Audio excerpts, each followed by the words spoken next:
Right, so I've been wearing this for a good few years now, and making has taken its toll on it.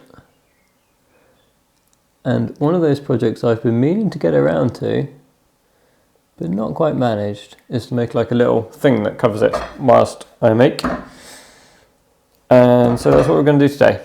So we're going to use a bit of this, and we're going to make a thing to protect the ring.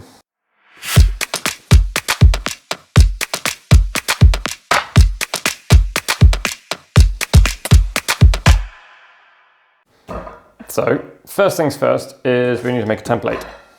The ring kind of sits in the middle of my section of figure, but at the bottom it sits really far back. So it's not going to be an even template. We can take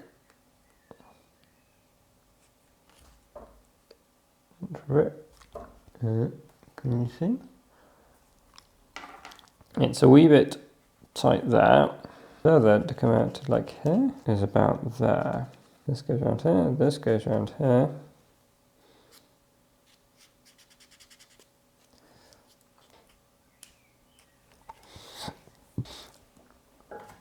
I want to be able to fold the edge over, so I want to give a seam allowance. She's going to be about that much.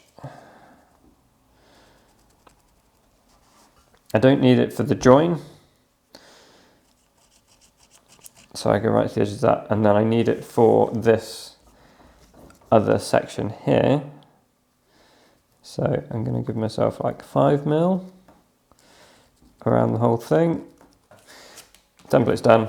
This is what we're going to work with. And then all we need to do is cut it out, and hopefully this is sharp enough. This leather's only really thin, so it's not such a problem compared to like the veg tan leather we used the other week. Because it'll be slightly loose on my finger to get over the ring, is that the ring will sit in the gap, and that should stop it coming off, is the plan anyway. Like this, and then right next to it, well not right next to it, but a couple of mil away, I'm going to do the same again. And this is the straight edge, this is the front of my finger. That. Wax twine, because it's quite resistant to everything, and some form of needle. All of these are huge. I don't want such a big needle. I think what's going to happen is I'm going to speed this up considerably.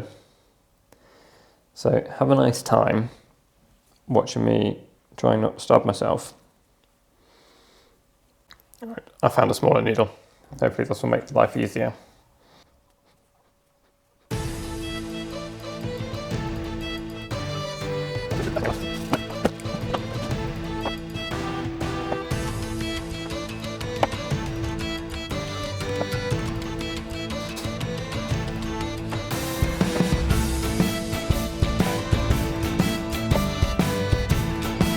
I've never pulled the eye off the back of the needle before.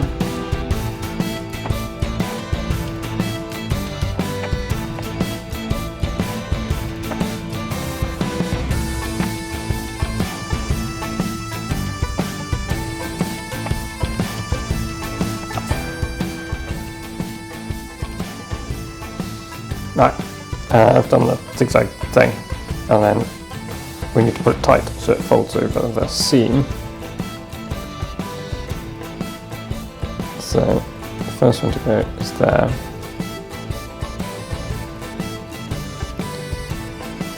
And just do that by putting the needle under the stitch and then pulling the stitch tight.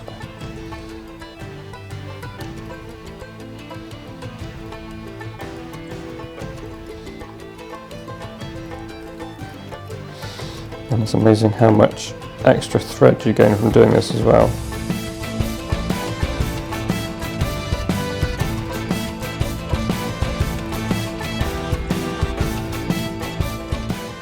And now we've got all the way around. We need to go down the existing holes and fill in all the yellow.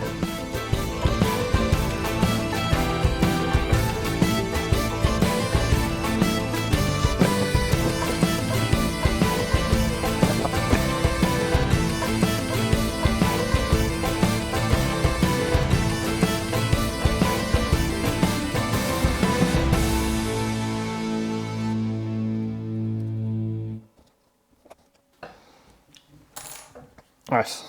That's one side done. We've got, this will help join this bit a bit better. And then this will finish this side off, which is the next bit. Okay, so I've done one, and then the next one's going to be done.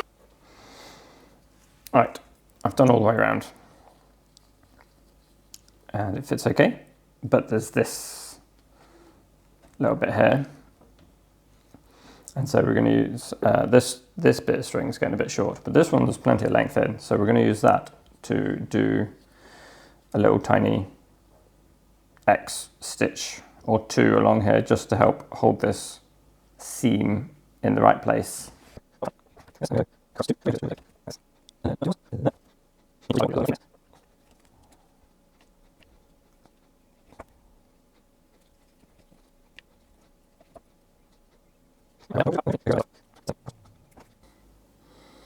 And then on the inside of this, I'm just going to do a couple of little half hitches because I don't think it needs much more than that.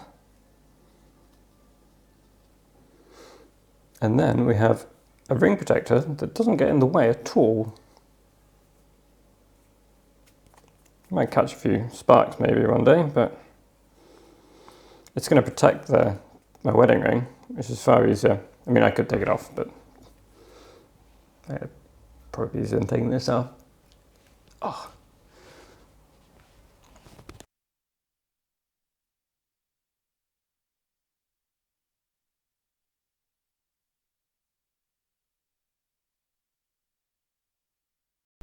So if you like this sort of thing and you want to see me make and repair more random things, then please remember to subscribe to the channel, and I will see you next time.